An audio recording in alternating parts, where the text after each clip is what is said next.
If you are new to the channel, then subscribe the channel and press the bell icon for further notification. Okay student, welcome you all to this new lecture in gate measurement series. So today we will be solving again 5 questions starting from question number 81, 82, 83, 84 and then 85. Okay, then let's try to solve these questions. Okay, in question number 81, what they are asking here, a wattmeter is connected as shown in the figure. The wattmeter reads. So if you see the wattmeter, its pressure coil is connected across this. So it is measuring the voltage across Z2. And the current coil is measuring the current that is passing through these two, that is I. The same current is passing through this because they are connected in series Z1, Z2. So same current is flowing through this. So you can say the current coil is measuring the current through this and voltage across this. So you can say which power it is measuring. It is measuring. So if you say 81, so your power that is measuring here, voltage it is measuring voltage across Z2 multiplied by current. You can say it is because current across through Z2 is equal to current through Z1. Both are equal. It is in series. So if it is a voltage across this into current through this, that means power across Z2.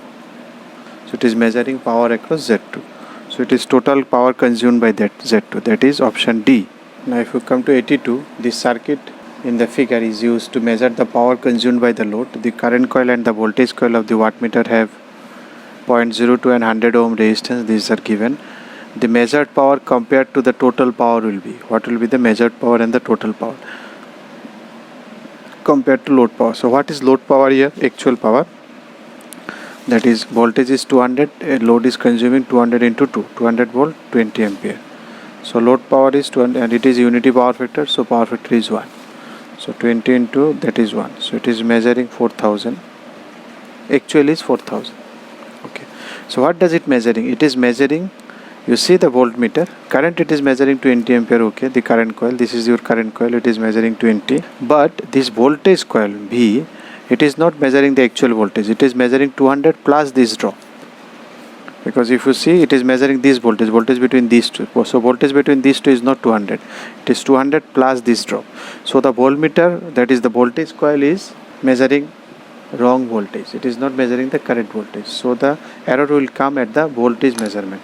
So if you write the voltage that it is measuring, so current it is measuring, that is wattmeter current that is measuring is 20, power it is measuring, voltage it is measuring, that is 200 plus 20 into 0.02, 200.4. If it is 200.4, then power it is measuring is 20 into 200.4, which is equal to 4008. So now you can say it is measuring more. So it is more. So how much more in terms of percentage you have to calculate? It is 8 measured value minus true value divided by true value into 100. So it is 8 by 4000, 100 will go on and it will be 8. 8 will be 5, that is 0.2%. So 0.2% more, not less, because it is measuring higher. So it is C. Now if you come to 83, consider the following statement. A compensating coil of low power factor wattmeter compensates the effect of the impedance of current coil. A compensating coil of the low power factor wattmeter compensates the effect of the impedance of the voltage coil. So which one is true, which one is false? So for low power factor wattmeter, so there are two possible ways to connect the wattmeter. One is current coil is this way and then pressure coil and then this is the load, CC, PC. And one way is CC first, then you apply PC, then you give the load. So which one is used for where? Because it is low power factor load. Low power factor load means power factor will be low. If power factor will be low, generally we keep the supply voltage constant. So we are assuming a voltage constant depending upon what type of load. So generally it is treated as voltage is fixed. So if your power factor is low, then your I will be, because it has to take the same power, constant power. So voltage is fixed, because it is low it will take more current. So if it is take more current, because the error caused here the error caused is due to the earlier question. You can see what is the error caused, because this current was flowing through current coil.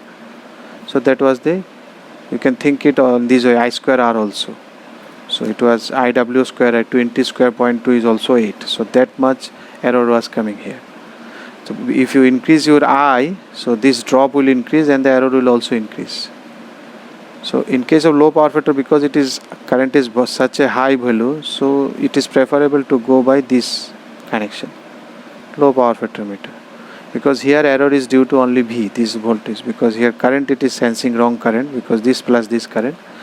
So this I square R will come here. So voltage that is V square by R, that will come here, not I. So accordingly that V will, current will flow, and that will take care of that one. So here error is due to this, here error is due to I square R. So generally because of low power factor it is preferred. Now what is happening in compensating coil, what you do to nullify, so error is coming due only this. So the compensating coil is to error, it is simple, you can think it in normal logic itself, because error is coming from this. So the compensating coil must be done to eliminate this error, that is to compensate the impedance of the voltage coil, that is this R.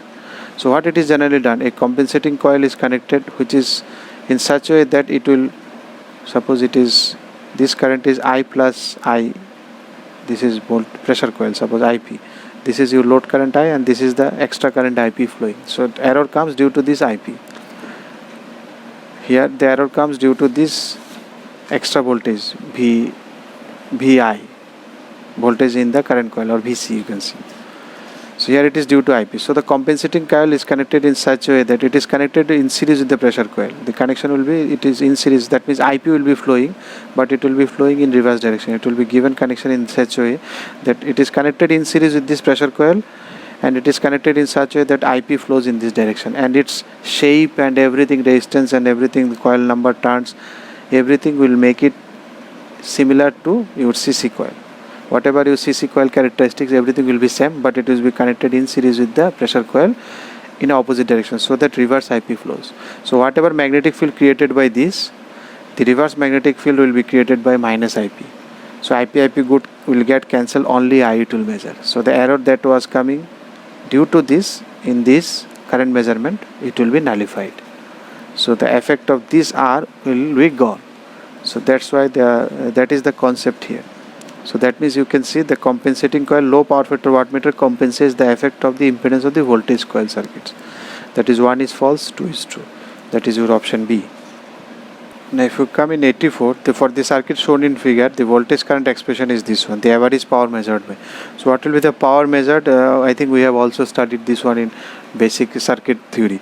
So if your V has a different frequency component, 1 of omega, 1 of 3 omega, I is also having different components. So which power will come? The power of the same frequency. That is, if the voltage and current comes on same frequency, then that power will come. Or rest of the powers will not come, because power is equal to V into I. So for omega you have these two. For 3 omega you have these two. But for 5 omega you don't have V. You can also find it using that power formula and then taking integration. So it will be Vt into multiplied by It, then you integrate it over to 0 to 2 pi, 1 by 2 pi, you will get the answer. But there is no need, it will take lots of time. You know the case, when the power will come, when the voltage and current they are of same frequency, then only it will come, or then only you can draw the phasor. So it will be, power will be here, the first power will come due to this, that is E1 by root 2 ERMS, IRMS, and the angle between these two is cos phi 1. Plus power will come due to this also, I3 by root 2 E3 I3 by root 2 cos, it is phi 3. So you can write it, you can see which one will be, it is half I1 I1 cos phi 1 E3 IT, that is option C. Now if you come to 85, while measuring the power of a 3-phase balanced load by 2 wattmeter method, the readings are these and these, the power factor. Now you know the formula for power factor, this is a standard one, 10 pi root 3 W1 minus W2 by W1 plus W2. So it is given root 3, then 250 minus 100 divided by 250 plus 100. So if it is generally mod, you take only the magnitude. Sorry, you will get it 36.58 degree. And if you take cos of this one, it is 0.803 or 0.8 you can write. If you like the video, then press the like button and please give your valuable comments in the comment section.